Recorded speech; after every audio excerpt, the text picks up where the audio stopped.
All right, folks, strap in. Today we are diving headfirst into a cesspool of digital, whatever the hell this is. The Filthy Jester on Twitch. You know the one. Oh, yeah. This one's gonna be a doozy. One of you lovely listeners sent this in, so I'm guessing you're as morbidly curious as I am. Let's figure out what makes this guy tick, or maybe we'll just point and laugh. Yeah, Either way. sounds like a plan. So right out the gate, our boy hits us with, and I quote, "I have a bad case of diarrhea." First words out of his mouth. What kind of messed up intro is that? I mean, maybe he's trying to shock us, grab our attention. Or maybe he just needs more fiber in his diet. He does go on and on about bits. Maybe it's a bit, like he's in character. If this is the character, I'd hate to meet the real him. But yeah, he rants about how hard it is to get views on Twitch these days. Blames it all on bits. Yeah, the irony is, palpable. It's like watching a dumpster fire complain about being too hot. Exactly. Okay, so we've established this guy is full of it in more ways than one. But then, out of nowhere, he drops this gem. The year 2040 is gonna kick ass, dog. Like, what does that even mean? Did he have a vision? Is he a time traveler? Don't encourage him. Hmm. Knowing this guy, he'll probably try to trademark 2040 kicks ass and sell it on a t-shirt. Ugh, probably. Speaking of selling things, did you catch that poem he inflicted on his viewers? The one called Yesterday? Oh, God. You mean the one where he rhymes yesterday with peed on my underwear? I think the actual line was, grudgingly changing boxers upon which I've peed.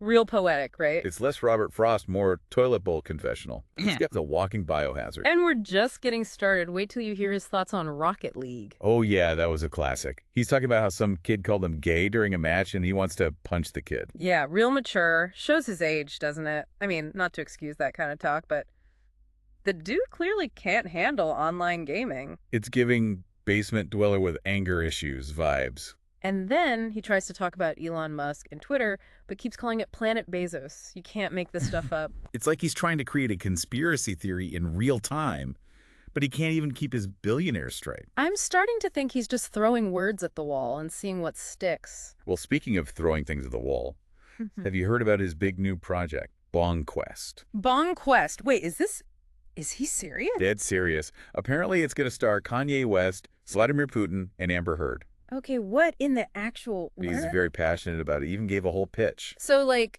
Kanye and Putin go on a quest for bongs. You got it. Hey. I don't know if it's genius or insanity.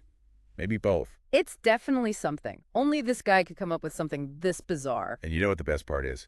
It only gets weirder from here. So, last we heard, our friend, the Filthy Jester, was waxing poetic about Stevie Wonder. Yeah, that almost made me think he had some semblance of good taste. Well, don't get your hopes up. Remember his fitness goals? That Brad Pitt Fight Club body he's striving for? Oh yeah, that's rich. This guy looks like he hasn't seen the inside of a gym since jazzercise was a thing. Right. He's talking about Brad Pitt abs while admitting he's 46 and loves junk food. Like, does time work differently on Planet Bezos? Maybe they have special age-reversing bongs on Bong Quest. Makes you wonder. Back to reality, which is hard to do with this guy. He moves on to ranting about paper straws, calling them wet noodles. Seriously, it's like he's allergic to anything even remotely normal. Right. Like, paper straws are his biggest problem in life. What a charmed existence. I'd hate to see how he reacts when they run out of his favorite flavor of Doritos. Oh, God. Don't even put that out into the universe. Yeah. Anyway, speaking of things that make me want to hurl, this guy decides he's a dream interpreter. You're kidding? Nope. He actually starts taking live dream interpretations from his viewers, like he's Dr. Freud or something. The guy who can't tell the difference between Elon Musk and Jeff Bezos thinks he can unlock the secrets of the subconscious. Give you a break. I'm pretty sure he's just pulling interpretations out of his ass like everything else. You dreamed about a cat.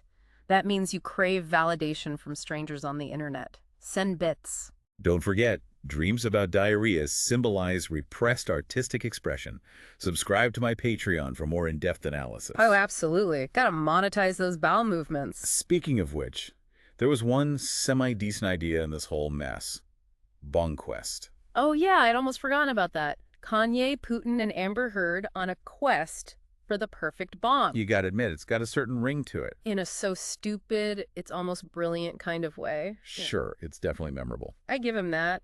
But then you remember it's coming from the same guy who thinks cats are therapy animals for the elderly and peeing your pants is poetry. Okay, to be fair, There were a few glimmers of humanity in there, like when he talked about struggling to make friends and called some people soul suckers. Yeah, that was actually kind of sad. It's like maybe under all the filth and bravado, there's a dude who's just lonely and kind of messed up. Or maybe he just needs someone to bring him snacks and tell him his dreams about Putin are super profound. It's a toss-up, really. This guy is a walking enigma wrapped in a Doritos dust-covered bathrobe. Speaking of enigmas, did you catch the part where he talks about working at Thrifty's as a kid?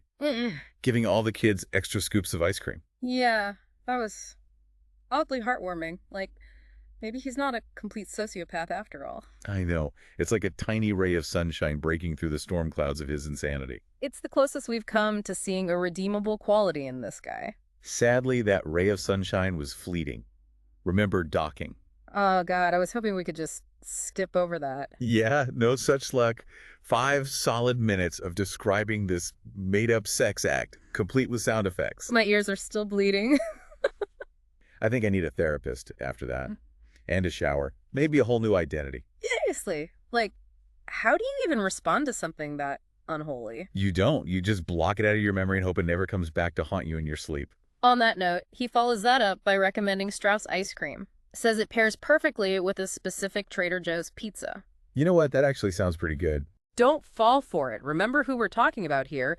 This is the same guy who thinks Neptune Nectar fish tacos with watermelon salsa are a culinary masterpiece. Neptune Nectar, fish tacos with watermelon salsa.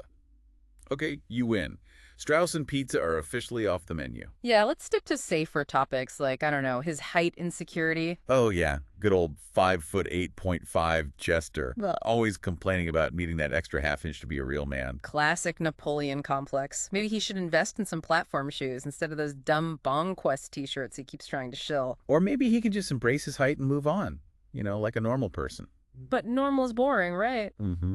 Gotta keep things spicy on Planet Bezos. Speaking of which, his rant about America and the metric system. Gold. America's a bunch of assholes for not using meters and liters. 5 seconds later, God bless America. It's like he's playing ideological hopscotch. Can't decide which side of the fence he wants to be on. Or maybe he just enjoys the attention, regardless of where it comes from. Maybe he's a performance artist after all.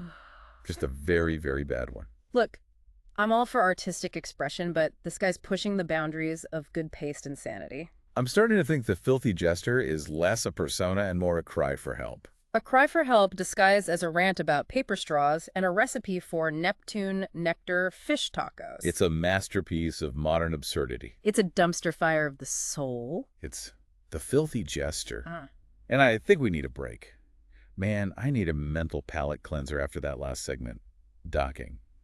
Seriously, what the hell was that? I'm starting to think we need hazard pay for listening to this guy. Agreed. Anyway, remember his rant about the metric system? Talk about a 180. Oh, yeah. He goes from calling America assholes for not using it to, like, pledging allegiance to the flag in the same breath. This guy's brain is like a pinball machine on tilt. Makes you wonder if he even believes half the stuff he says. Or if it's all just, performance. Maybe he's a method actor. Just really committed to the role of incoherent internet troll. If that's the case, give him an Oscar for most convincing portrayal of a man having an existential crisis while eating Doritos. Okay, but speaking of dreams, he actually has big plans for himself, believe it or not. Wants to get into interactive entertainment. Oh, yeah, he was talking about some interactive sitcom, some YouTube series. He even wants to do a travel and food show. Can you imagine? The Filthy Jester, World Tour. I'd watch that. For all the wrong reasons, obviously. It'd be like a train wreck you can't look away from. Just a constant stream of awkward encounters, bad food takes, and probably some public indecency thrown in for good measure. And let's not forget his weekly philosophy streams. This guy, who can barely pronounce epistemology, thinks he's going to enlighten the masses with his deep thoughts. I can't tell if it's admirable or just sad. Maybe both. It's peak Filthy Jester, that's for sure. Highbrow aspirations mixed with lowbrow humor and questionable hygiene. The guy's a walking paradox.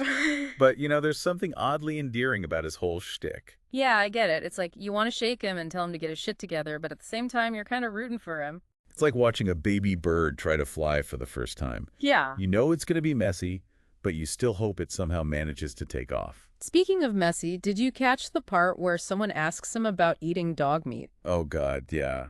Not exactly lighthearted conversation. It was a weird moment.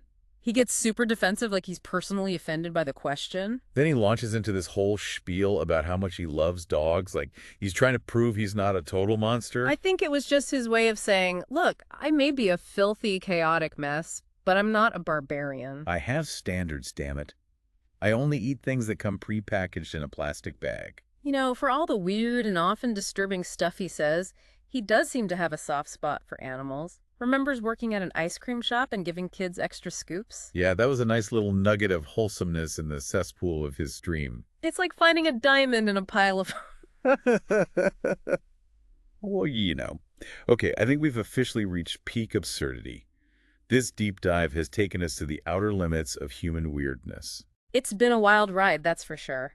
We've laughed, we've cringed, we've questioned our own sanity. But that's the beauty of the internet, isn't it?